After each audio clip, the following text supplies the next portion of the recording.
বহুদিন আগে চন্দনগড় গ্রামে জলের ছিল অতি থেকে অতীব অভাব। 2 গ্রাম দূর থেকে জল নিয়ে আসতো তারা। তাই তারা সকলে মিলে একটি বিশাল বড় কুয়ো বানালো। সেই কুয়ো বানিয়ে গ্রামের লোকেরা তো অনেক খুশি, কারণ এত কষ্ট করে 2 গ্রাম দূর থেকে আর জল আনতে হবে না তাদের। জলের মধ্যে কোনো প্রকার বাজে গন্ধও নেই, জলও খুব স্বচ্ছ। এই নিয়ে গ্রামের মহিলারা জল নিতে এসে বলাবলি করছিল, এতদিন যা কষ্ট করে জল আনতে হয়েছিল, এখন থেকে আর কোনো কষ্ট হবে না। ঠিক বলেছো দিদি, আগে দূর থেকে জল এনে রাখতে হয়েছিল, আবার যখন তখন জলের প্রয়োজন পড়লে আনতে যেতেও পারতাম না। এখন যখন খুশি তখনই জল নিতে পারবো আমরা। একদিন রবি রাতে জল তুলে বাড়ি নিয়ে যায়। বাড়ি এসে আলোতে দেখে বালতি ভর্তি জলের বদল রক্ত। রক্ত? ও কোথা থেকে এলো? আমি তো কুয়ো থেকে জল আনলাম। ঠিক করে বলো, কিন্তু রক্ত কোথা থেকে আনলে তুমি? আমি তো সত্যি কথাই বলছি, আমি বালতিতে করে জল এনেছি আমাদের গ্রামের নতুন কুয়ো থেকে। পরদিন আবার সকলে মিলে জল নিতে এসে বলছিল, তোমরা কি এর মধ্যে রাতের বেলা জল নিতে এসেছিলে? হ্যাঁ, তোমার দাদা গত পরশু রাতে জল নিয়ে বাড়ি গিয়ে দেখে বালতিতে জলের বদল রক্ত। আমি তো এই ভয়ে কুয়োর জল দিনেও নিতে আসি না। কিন্তু জল নেওয়াটা বড় কথা নয়, এখন কথা হচ্ছে কি কারণে জলের বদল রক্ত আসে এই কুয়ো থেকে, সেটাই খুঁজে বের করতে হবে। এরপর তারা সকলে মিলে কুয়োর আশপাশটা খুঁজতে থাকে। কোনো কিছু যদি খুঁজে বের করা যায়। এমন সময় ধীরা দেখে যে একটি মেয়ে তাদের পাশ দিয়ে হেঁটে হেঁটে কুয়োর উপর উঠছে। ও রবি দাদা, মেয়েটাকে থামাও, ওর তো জলে পড়লে মারা যাবে। কোন মেয়েটাকে থামাবো? কোথায় মেয়ে? আমরা তো কাউকে দেখতে পাচ্ছি না। কি সব বলছিস পাগলের মতো? যেদিকে দেখো সেদিকে শুধু মেয়েই দেখো, তাই না? বাড়ি চলো, তোমার চোখে আজ গঙ্গা জল দিয়ে ধুয়ে দেবো।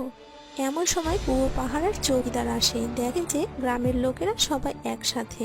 ভাবে, ব্যাপার কি? গ্রামের লোকেরা একসাথে হয়ে কি বিষয়ে কথা বলছে? সামনে গিয়ে দেখি তো বিষয়টা কি।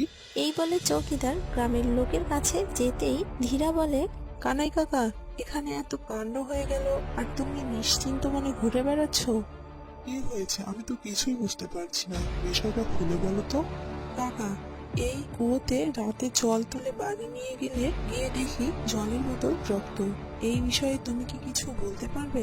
না, আমি তো জানি না বাবা, এই বিষয়ে আমি তো এইমাত্র জানলাম। এক কাজ করো, কাল সকালবেলা তোমরা সবাই আসো, দেখি কি করা যায়। কানাই চৌকিদারের কথা মতো পরদিন সকালবেলা গ্রামের লোকেরা কুয়োর কাছে আসে। তারপর একজন কুয়োর ভিতরে গিয়ে দেখে যে একটি মেয়ে লাশ ভাসছে।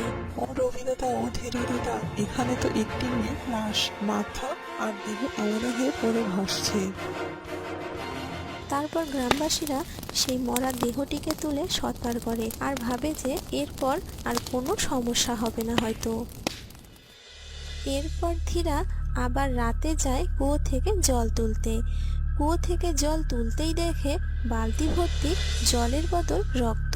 র র রক্ত, আবার রক্ত। এই বলে পিছন ফিরেই দেখে শাকচুন্নি তাকে দেখে খুব জোরে জোরে হাসছে।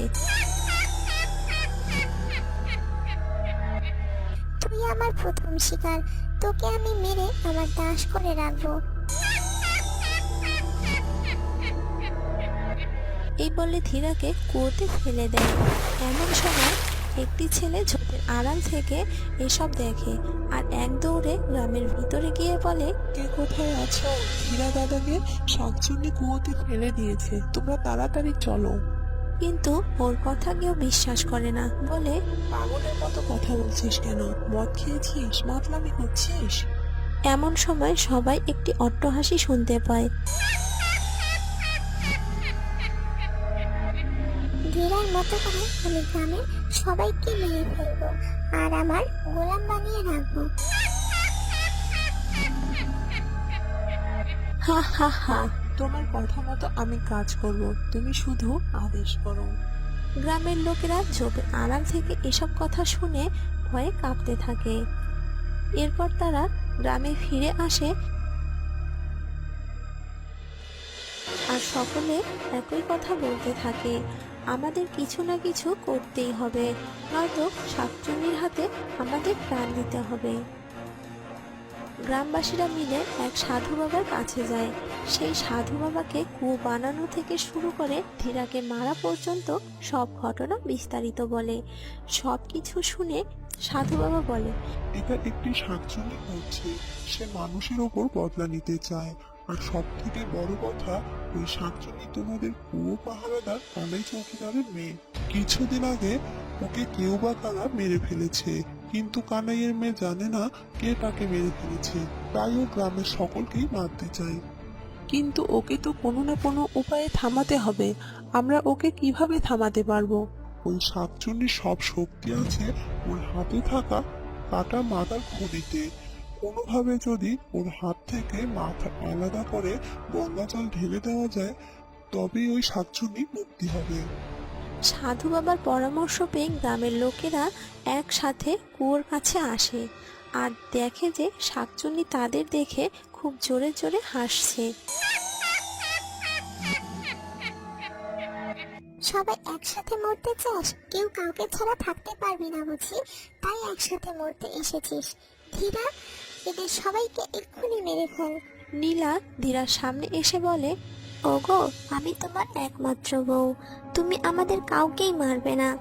আর পাশ থেকে রবি শাকচুন্নির হাতে একটি লাঠি দিয়ে বাড়ি মারে, আর মাথার খুলিটি অনেক দূরে গিয়ে পড়ে। রবি হাতে লাঠি ফেলে দিয়ে শাকচুন্নির মাথার খুলির পেছনে দৌড়তে থাকে। শাকচুন্নি বলে, রবি, তুই আমার মাথা ধরবি না, নয়তো আমি তোকে শেষ করে ফেলবো। আমার মাথা ধরবি না, একদম ধরবি না বলছি। রবি শাকচুন্নির কথা না শুনে অনেক কষ্ট করে মাথার খুলির কাছে যায়, কিন্তু মাথার খুলি রবিকে ধরা দিতে চায় না। রবি এক লাফ দিয়ে ধরে ফেলে শাকচুন্নির মাথার খুলি। আমার মাথার খুলি ছেড়ে দে বলছি রবি, ছেড়ে দে। তারপর রবি শাকচুন্নির মাথার খুলিতে গঙ্গা জল ঢেলে দেয়, আর সাথে সাথে মাথা সহ শাকচুন্নির দেহে ও ধীরার দেহেও আগুন জ্বলতে শুরু করে, আর শাকচুন্নির মুক্তি হয়।